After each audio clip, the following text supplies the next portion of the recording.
মিঠির বিদায় হয়ে যাচ্ছে, অথচ বর্ষা কোনো ঘটনাই ঘটাচ্ছে না। এটা দেখে রশ্মি বর্ষাকে বলে, বর্ষা তুমি তো কোনো ঘটনাই ঘটাচ্ছ না। বর্ষা বলে, আরে মামি ঘটনা ঘটবে ঘটবে, একটু ধৈর্য ধরো। তখনই অনন্যা বলে, আর কখন? একটু পরেই তো মিঠির বিদায় হয়ে যাবে।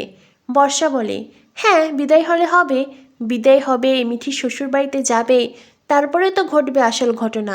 রশ্মি বলে, মানে? এই বর্ষা, তুমি কি প্ল্যান করেছো বলো তো?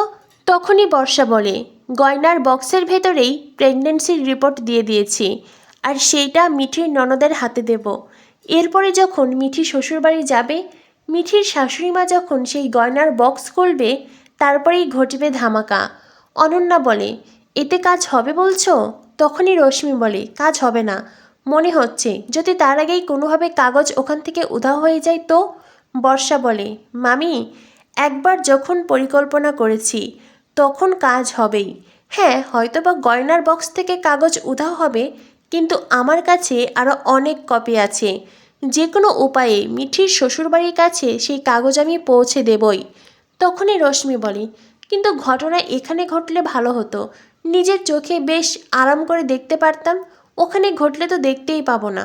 তখনই বর্ষা বলে, আহ তোমাদের কথা শুনি আর কি, তোমাদের কথা শুনে এখানে ঘটনা ঘটাই, আর সব দোষ এসে পড়ুক আমার কাঁধে, তারপরে পরিবারের সবাই সুখে শান্তিতে থাকুক, আর আমি পরিবার থেকে বাইরে, আমার সংসার ভাঙুক আর কি।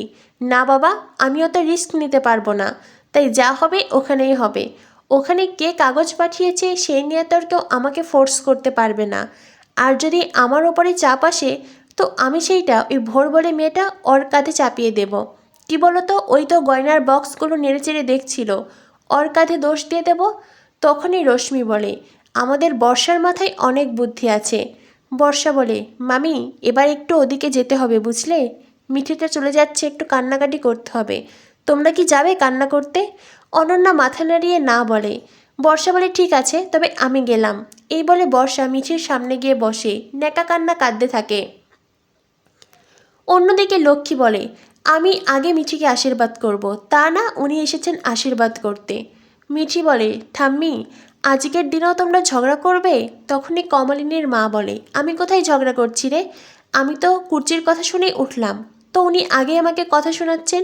আপনি কেউ বলছি, এই যে সবসময় বলেন আমরা ছেলের পক্ষ, ছেলের বাড়ি, তো আপনার ছেলেটা কোথায়? বরং আমি বলতে পারি যে আমার মেয়ের বাড়ি।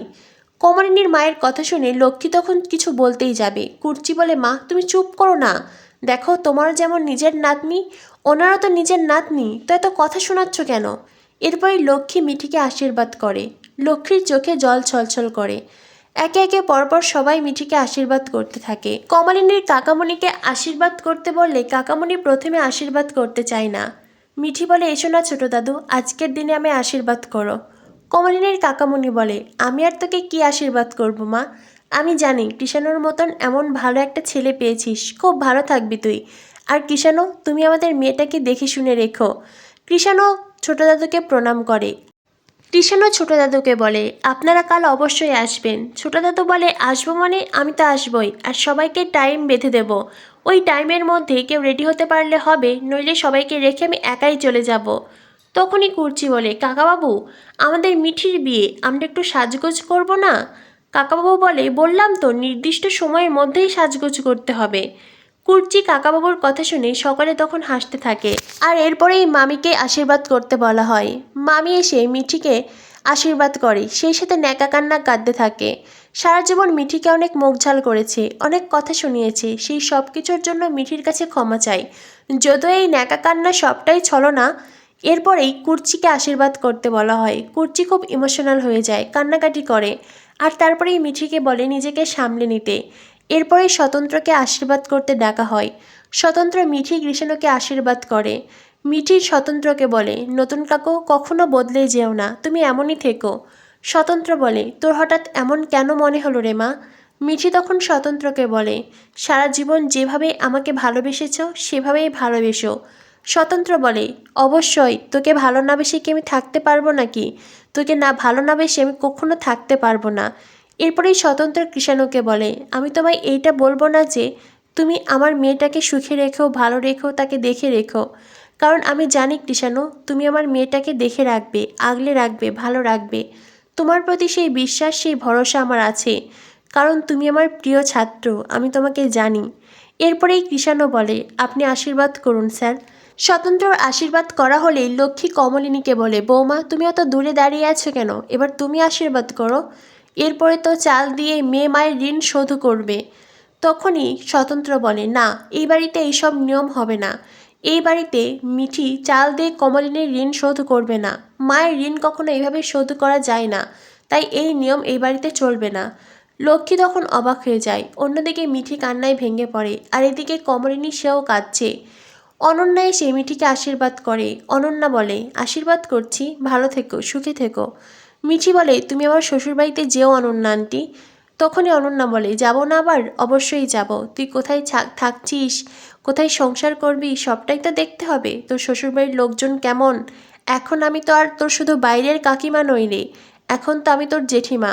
তো বন্ধুরা বুঝতেই পারছো, পরিবারের সবাই, অর্থাৎ যারা মিঠিকে পছন্দ করে না, যেমন অনন্যা, রশ্মি, বর্ষা, এরাও ন্যাকা কান্না কাঁদছে, যাতে প্রেগনেন্সির কথা পাবলিশড হওয়ার পরেই এদের ঘাড়ে দোষ না চাপে। অন্যদিকে বাকি সবাই তারা মিঠির বিদায় হচ্ছে বলে কষ্ট পাচ্ছে। মিঠির দুই দাদা, তাদের চোখে জল। অন্যদিকে কমলিনী তো কেঁদে ভাসাচ্ছে। আর এদিকে মিঠি, সেও নিজেকে সামলাতে পারছে না। যদিও কৃষাণু মিঠিকে বলে, এতটা কেন কাঁদছো মিঠি, এত কান্নার প্রয়োজন নেই। এটা তোমার বাড়ি, তুমি শ্বশুরবাড়ি যাচ্ছ বলেই যে এই বাড়ির লোকদের কাছ থেকে পর হয়ে যাচ্ছ তা তো নয়। এভাবে কখনো কেউ পর হয় না মিঠি, তুমিও পর হচ্ছ না। তোমার যখন ইচ্ছে করবে এই বাড়িতে আসবে। তুমি এই বাড়ির মেয়ে ছিলে, সারা জীবন এই বাড়ির মেয়েই থাকবে। তো বন্ধুরা, কৃষাণুর মতন বর পেয়ে মিঠির জীবন ধন্য। তবে বর্ষার ষড়যন্ত্রে সেই ভালোবাসা কি স্থায়ী হবে, নাকি কৃষাণু মিঠিকে ভুল বুঝবে? অন্যদিকে কৃষাণুর পরিবার বারবার করে শুধু বলেছে যাতে মিঠি বা মিঠির পরিবার কখনো মিথ্যে কথা না বলে। তারা মিথ্যে সহ্য করতে পারে না। এদিকে মিঠির অপারেশনের সময় অনুপস্থিত ছিল কৃষাণু। আবার মিঠিকে ডক্টর দেখানো, স্বতন্ত্রের মিথ্যে কথা বলা, বারবার মিঠির অসুস্থতা নিয়ে লুকোচুরি, এই সব কিছুর হিসেব করে হয়তোবা কৃষাণু সাময়িকভাবে মিঠিকে ভুল বুঝবে। তবে সেই ভুল বোঝা খুব একটা স্থায়ী হবে না, কারণ সত্যি এটাই যে মিঠি প্রেগন্যান্ট ছিল না, আর সত্যি কখনো চাপা থাকে না। তাই একটা সময় পরে ঠিকই মিঠির প্রেগনেন্সির মিথ্যে খবরটা সবাই জানতে পারবে। কিন্তু বর্ষা, রশ্মি, অনন্যা যারা পরিবারের লোক হয়েও সর্বদা পরিবারের মধ্যে অশান্তি সৃষ্টি করতে চাইছে বা পরিবারের লোকদের ক্ষতি করার পরিকল্পনা করছে, এদের কি শাস্তি হবে? কি হতে চলেছে চিরসখা ধারাবাহিকে? চিরসখা ধারাবাহিকের পরবর্তী আপডেট পেতে আমাদের সাথেই থেকো। ধন্যবাদ সবাইকে।